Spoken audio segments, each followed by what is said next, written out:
Olá, boa noite, pessoal. Meu nome é Gabriel e hoje, na nossa aula, nós iremos apresentar um pouco da história sobre Michael Faraday, né? E sobre os estudos dele na área da física, né? E na parte de indução eletromagnética. Só passar aqui.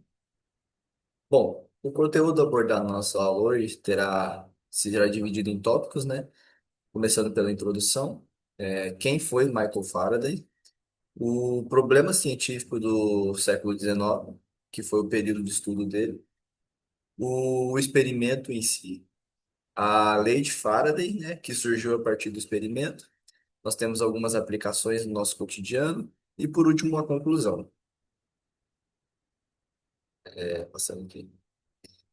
Bom, a indução eletromagnética ela foi um dos fenômenos mais importantes descobertos no século XIX. É, Ele foi descoberto pelo físico Michael Faraday, né, por volta de 1831, e isso foi uma base de estudo para, vamos dizer assim, dar início na geração de energia elétrica, né, tanto que é utilizado até os tempos atuais. Ele foi o criador do primeiro motor de indução da história, né, onde funciona através da indução eletromagnética, e a partir dessa indução surgem os campos que futuramente seria estudado por James Maxwell, que foi um importante físico também do século XIX. É, Quem foi Michael Faraday? Faraday nasceu em 1791, na Inglaterra. Ele vinha de uma família bem humilde e não teve acesso a uma educação avançada. Com isso, ele se tornou uma pessoa autodidata, que é aquele que é capaz de buscar os seus conhecimentos por si próprio. Ele aprendeu a ciência durante seu trabalho, né, onde ele trabalhava como encadernador e futuramente passou a trabalhar como assistente de laboratório. Os meios pelo qual eles desenvolviam seus experimentos e estudavam a ciência eram através dos livros que seu patrão tinha. Ele estudava os livros nas suas horas vagas e com isso, né, devido à sua curiosidade, ele ia adquirindo conhecimento por conta própria. Com o passar dos anos, o Faraday ele realizava alguns experimentos na área da física e da química, né? E com isso, após ele ter alguns estudos concluídos, né, já se passaram alguns anos depois de seus inícios de estudo, ele consegue um importante emprego numa instituição da época, né, que estudava a parte de física e química. Então, com o passar dos anos, ele foi desenvolvendo estudos e foi realizando descobertas, então logo ele se torna diretor dessa instituição.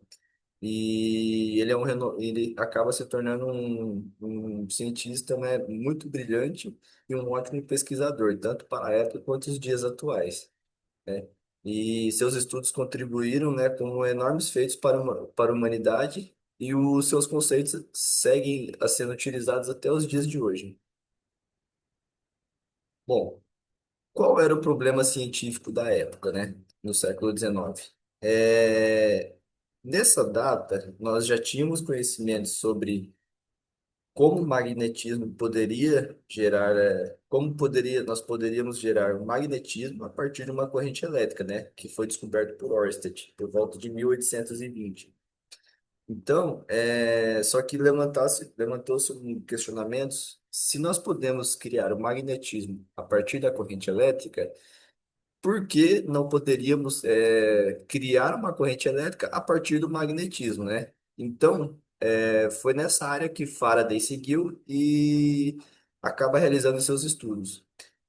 Quando ele descobriu que isso sim era possível, né? Ele fez através de um experimento que se dá por meio da indução eletromagnética, né? Que foi um conceito necessário e ideal para criar a geração de energia elétrica. Seguindo assim, nós temos qual foi esse experimento que ele realizou, né? Para provar a teoria, né, sobre a indução eletromagnética, ele fez alguns arranjos experimentais. O mais famoso dele constituía em uma estrutura, né, com um anel de ferro e duas bobinas enroladas, né, entre o anel, formando assim um circuito. Esse circuito, no circuito um nós tínhamos uma fonte de alimentação conectada nessa bobina, e no circuito 2 que era a segunda bobina, nós tínhamos um galvanômetro, né? Que é um instrumento de época, hoje não se utiliza mais, mas na época tinha esse nome como a sua função era ser um medidor de corrente, né? Hoje nós temos o amperímetro, e o princípio de funcionamento desse circuito é o seguinte. No circuito um onde nós tínhamos uma fonte de alimentação, à medida que ele alimentava esse circuito, né, ele fechava a chave condutora, ele percebia que o circuito 2 que estava próximo a esse circuito um, o nosso galvanômetro, ele media uma certa quantidade de corrente elétrica por um determinado período de tempo, e logo em seguida essa corrente zerava. À medida que ele desligava essa fonte de alimentação, o nosso galvanômetro voltava a medir uma corrente elétrica e logo em seguida parava. Então, assim, o seu questionamento principal foi: por que que esse circuito, onde nós não temos nenhuma fonte de alimentação,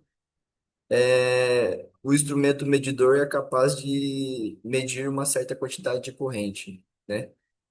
Logo então, é, ele concluiu que o fato do material ferromagnético com essas espiras, né, ser movimentado próximo a ele, a partir do momento que a chave fecha, ele cria em torno de si um campo magnético, né, ou chamado campo eletromagnético. E esse campo eletromagnético induz uma corrente no condutor. Então, mesmo não havendo a fonte de alimentação do circuito 2, o material ele é capaz de induzir uma corrente nele. Aqui, no próximo slide, nós temos um exemplo ilustrativo. Deixa eu ver se eu consigo só mudar a câmera aqui. Fica melhor. Aqui nós temos uma ilustração sobre como seria o experimento, né? Logo aqui abaixo, nós temos uma fonte de alimentação indicada pelo mais e menos, né? Positivo e negativo, uma fonte de corrente contínua. Nós temos uma chave condutora, né? Nomenclatura K. E no outro circuito, onde nós temos um círculo com uma seta no meio, nós temos o nosso instrumento medidor de corrente, né? O nosso amperímetro, ou, na época, galvanômetro. Acho que mais à frente aqui nós teremos aqui, isso, é o galvanômetro. Quando ele fecha a chave condutora K, né? O circuito P, ele irá conduzir uma corrente elétrica, porque nós temos uma fonte de alimentação. Porém, esse circuito, mesmo estando isolado do circuito S, o galvanômetro ele vai medir sim uma corrente elétrica devido aos campos eletromagnéticos gerados pelo circuito P. Esses campos irão induzir a corrente para o circuito S. Em seguida, através desses experimentos, foi criada a lei de Faraday. Vamos só posicionar a câmera aqui, que não vai atrapalhar ninguém. Ótimo.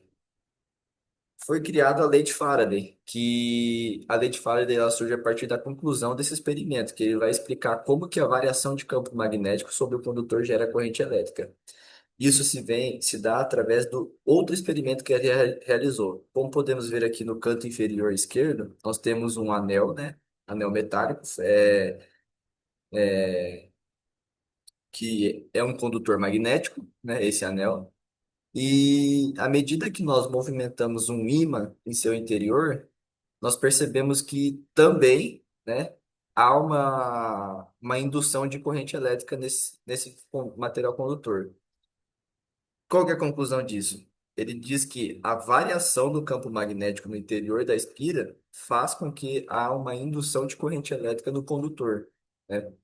E no experimento à direita, né, a mesma coisa do experimento anterior, né, que foi o mais famoso, é onde nós temos uma imagem que melhor explica esses campos, né?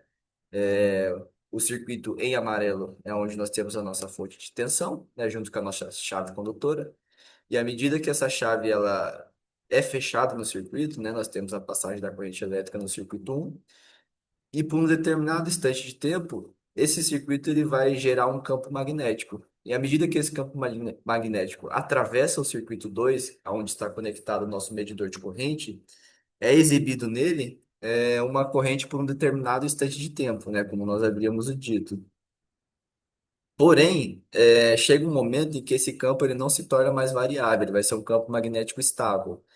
Então, de acordo com a lei de Faraday, quando nós temos um campo magnético estável, não há uma geração de uma indução de corrente elétrica no circuito. À medida que eu abrir essa chave, os campos magnéticos eles deixarão de ficar estáveis e se tornarão variáveis, ou seja, eles tendem a zero.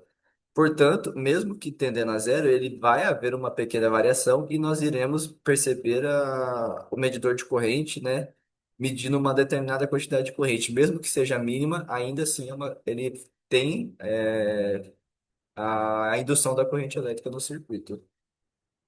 E logo em seguida, quando o circuito acaba, se tornando estável, né, ele deixa de medir corrente elétrica.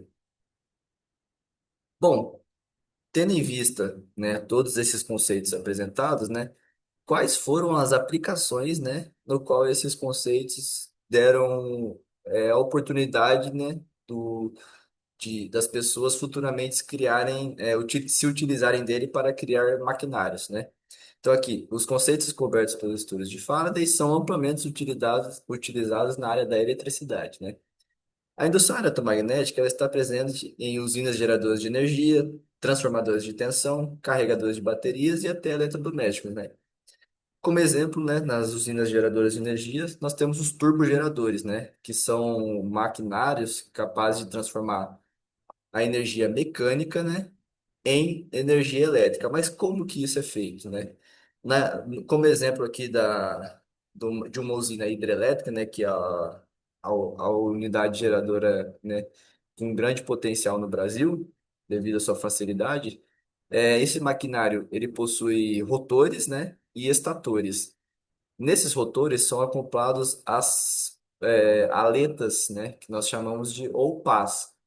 A água incide nessa aleta, né, faz com que o rotor gire, e à medida que esse rotor gire, ele é alimentado por uma corrente elétrica, e a corrente elétrica na qual, com a medida que ele vai girando, ele vai realizando uma variação de campo induzindo uma corrente para o estator, ou seja, o estator ele recebe a corrente induzida do rotor e manda para a rede, né, para que passe pelos transformadores de tensão. Esses transformadores de tensão também utilizam os conceitos de indução eletromagnética, né, por meio com o objetivo de que seja aumentar ou diminuir a tensão recebida sobre ele. Um transformador de tensão, ele funciona a partir de dois circuitos, né? Dois enrolamentos de bobina, sendo o enrolamento primário e o enrolamento secundário. E o que vai definir se ele eleva ou se ele abaixa a tensão é a quantidade de espiras nos enrolamentos primários e secundários.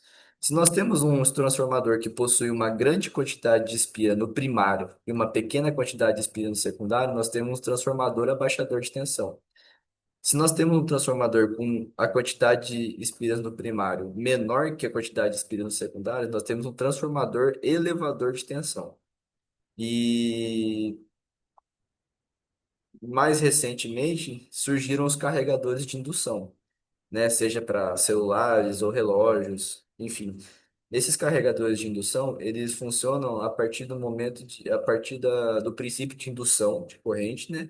Onde nós temos o carregador, em seu interior, ele é alimentado por uma corrente elétrica, e a medida com qual nós posicionamos o equipamento próximo a ele, nós temos a indução da corrente elétrica para o nosso aparelho, que é um condutor, né, ferromagnético. O fogão de indução, né, que eu acho que de todos os exemplos citados é a criação mais recente, né, que é um eletrodoméstico, ele também funciona no mesmo princípio de funcionamento de um carregador de indução, né? Ele, através das panelas, né, vale ressaltar que as panelas de um fogão de indução não são qualquer umas, elas têm que possuir propriedades ferromagnéticas. E à medida com que nós aproximamos essas panelas das espiras no fogão, ele vai induzir uma corrente elétrica na panela em forma de calor, né? Ou seja, é a liberação através de Joule. E por fim, concluído a nossa aula, né? Nós podemos dizer que Michael Faraday ele provou algo que era desconhecido na época, né? Que é como que faria, né, a interligação entre o magnetismo e a eletricidade, né? Então ele, através de seus estudos, ele prova isso, concluindo a indução eletromagnética, né? E através disso ele proporcionou a criação, a geração de energia em alta escala, né? E vale ressaltar que ele foi o primeiro a criar um motor de indução, né? Que é o mesmo princípio de funcionamento dos turbogeradores. E podemos dizer que com um simples experimento, né? E baixas condições de aprendizado e muita criatividade, né? O Michael Faraday ele mudou o mundo, né? E deixou o seu nome gravado na eternidade, como um exemplo de persistência, curiosidade e por aquilo que ninguém saberia explicar na época, né? Então, agradeço pela nossa aula, né? É, nós podemos aprender um pouquinho mais sobre o que foi o Michael Faraday, né? E sua importância, né? Na humanidade, né? Até os dias de hoje. E até a próxima.